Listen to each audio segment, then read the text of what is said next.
When then do the lyrics come in? Can I assume that it often comes last? Most of the time, yeah. There'll be songs sometimes. Normally, it depends on what the mood of the song and how the mood feels of the song, and then sometimes I'll sing a melody. The melody comes first, yeah. But sometimes a few lines will just fall out naturally, and then build the lyrics around that. But sometimes, yeah, there is songs where there's just melody, and I go away and write. And it's like some songs are easier than others. Sometimes it can just take a few minutes, or like half hour, and sometimes it can take months. Well, first I'd like to go into, well, Dave, you mentioned designer life just now. Ed came up with kind of the sound, and then so does what he come up with, does that drive what type of lyrics come out? Or do you have an idea of? Yeah, I think the sound of the song definitely does. But yeah, Ed sent me that, and instantly I had an idea, and the designer life thing actually came out. I think maybe it's just something I was feeling at the time. It's just getting a bit, it's kind of just about how we all present our digital selves, and everyone has this like perfect life, designer life. So that's kind of what it's about, yeah. And as a band who is in a way in the public eye, is that different, your relationship with a designer life or with social media? And is it what, sorry? Is it different, that relationship you as a band, as public figures in a way have with kind of... With the digital world? It's definitely, yeah, I suppose it's different because the difference about being is like you're always there to be shot at. You know, like anyone who lives their normal life, they can, but I mean, being in a band, you're like, anyone can, that you're putting yourself out there, anyone can say what they want about you whenever they want quite easily, and there's a song called Part-Time Spies, which was the title of the album, and there's a line in that song was a similar kind of subject, you know, people twisting the knife into my home, and it's just about the fact that people can just, without even knowing you, they make an assumption of you, and they can just say what they want and really just say not very nice things sometimes, but I suppose that's what you do when you put yourself out there in the band. Was that, especially in the beginning, was that hard to get used to? That people have their opinions and... I found it quite hard actually, yeah, because it was something I never experienced before, and then obviously with the first album, that was the first time, and then people can meet you on like a little snippet of you, and they think they just decide who you are and what you're about. But I'm much more used. I don't really care anymore. It's just what it is. So when did it change? Is it just a gradual thing, or did you have a moment? I think I just had a moment and thought it's not really worth worrying about. Fair enough. Well, you mentioned Part-Time Spies, the name of the album. So, is this song, does it have a certain significance? I don't know if it's the song so much, it's more the title, and it sums up a lot of the subjects, and like, it's like, these days we're kind of, that line basically means is we're kind of almost, our second job is like being spying on each other, you know, we're always, no matter where you go, someone's taking a photo, and no matter where you go, people are filming, you know, there's just nothing, there's nothing private anymore, and it's kind of like we're almost like part-time spies. So when in the process did you decide on that title? That was quite late on, really, wasn't it? Towards the end of the album, we were kind of struggling with titles, really. Well, we were considering like a few things, and like being a title that wasn't a title of a song, but then we just thought that title did sum up a lot of how we felt and a lot of the songs on the album. So yeah, we thought it fitted quite well. Okay. And then, well, there are also songs that deal with relationships, breakup. Are they personal? Are they based on real people or real situations? Yeah, they're all based on real things, you know, things I've been through, like previously, and sometimes it's just based on. It can be based on people I know as well. But yeah, most of them are very personal. Yeah. And Dave, when Steve writes lyrics, do you always know what it's about? Do you discuss it? You don't know what it's about? He's still trying to work it out. I'm trying to think, really. I don't know. I mean, most of the time, Steve has pretty much free reign about what he writes about, unless there's like some really dodgy words in it. You do like flag off. We kind of filter some stuff, but I mean, most of the time he just kind of he can write what he wants as long as it kind of fits with the music, I suppose. I mean, he's kind of become, you know, he's got quite good at that. I think much better on this album than the first one. You know, I think the songs are much more personal.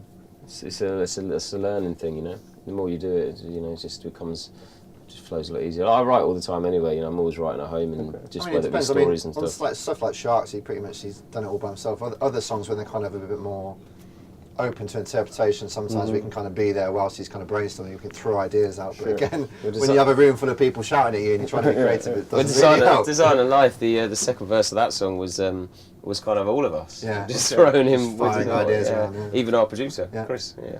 But in that sense, then, this because your debut record came out in 2014, 2 years in between. Yeah. So, did it take you long? Did you take all of those 2 years to work on the new record, or? Not 2 years. I'd say it was about a year of we were touring it and did loads, festivals and all that kind of stuff. We probably took about a year out, but we were doing bits and pieces, weren't we? Yeah, I mean, when did we start doing it with Chris? It's about 2015, I don't know, 6 months to record it, wasn't it? I think. Yeah. Really. So that On and off, because our producer obviously was flying from America to Bristol. So whilst he was there, whilst we were doing it, and whilst he was back in America comping the songs and mixing them, we were writing so that by the time he came back, we had some more stuff to work on. So I think when we started the second album, we maybe had about, we thought we had 10 ideas. We ended up using about 6 of them, and then whilst we were recording those 6, we wrote another like 4 or 5 to complete the album off. It kind of it's weird. It's one of those things. As soon as you start it, you start doing a few songs. You have the shape of it, and then you kind of know what songs will fit. So you kind of write them. You think, right, we need some upbeat, or we need like a slow song to kind of balance it out. So you kind of fill the holes as needed. And once it's done, is that a relaxed feeling once you're done? I don't know. I suppose it's a relief, isn't it? But it's kind of it's nice when it's done because it takes a lot of to and fro with everybody. There's a lot of people's opinions when you're in a band with 5 people, and then you've got like your producer as well who's going to have his opinion about like because we record it and then we get lots of mixes sent, and everyone has a different view on it, and that's quite a long process, isn't it?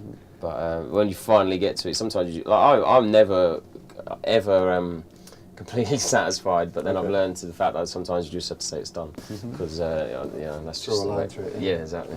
And then because the album cover is quite striking, and so how I was wondering about this because the music as well kind of conjures up certain images. So how important is the aesthetic of the band, the visual? Is it a visual thing for you, the music?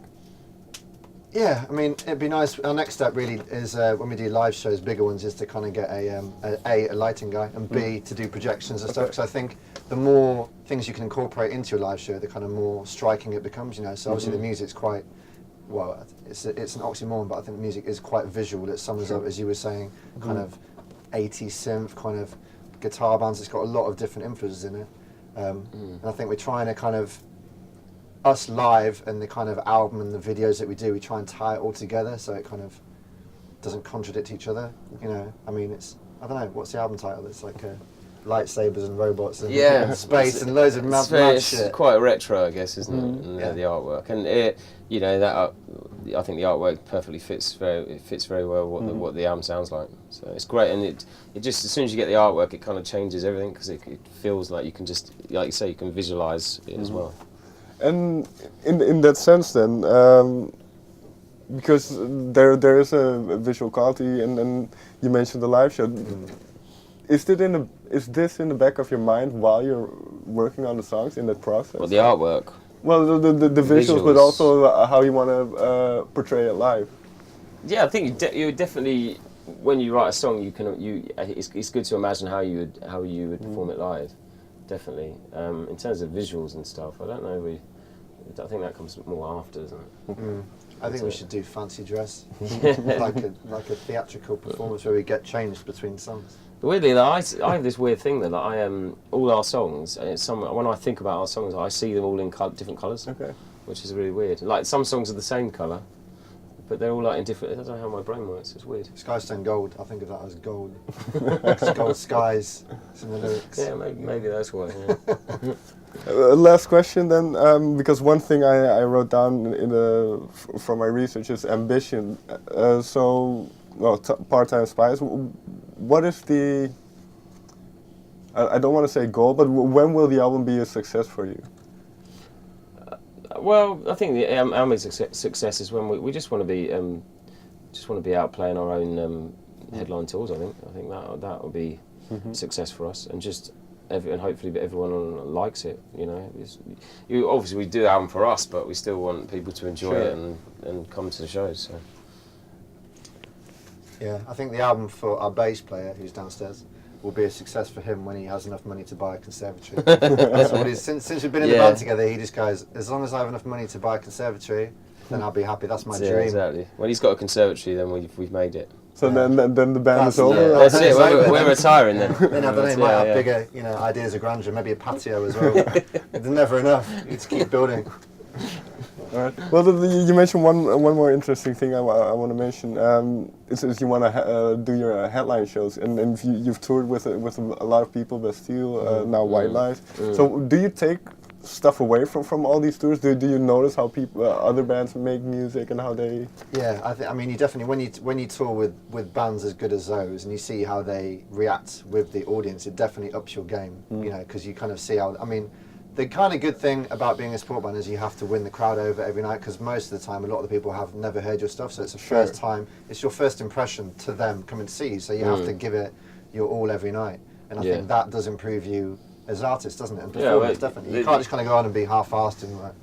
Yeah, it's for that half hour or however long we play. We've got to approach it like it's our show, but. You do learn, yeah. Of course, when you play with some, we play with some really good bands. So you do, and most of them are doing longer than us. So you see things, and you're like, right, I can see how they do it, and it's influences definitely, yeah. Okay, thank you very much for your time. Thanks. Thank you, man. Cheers. Thanks for having us.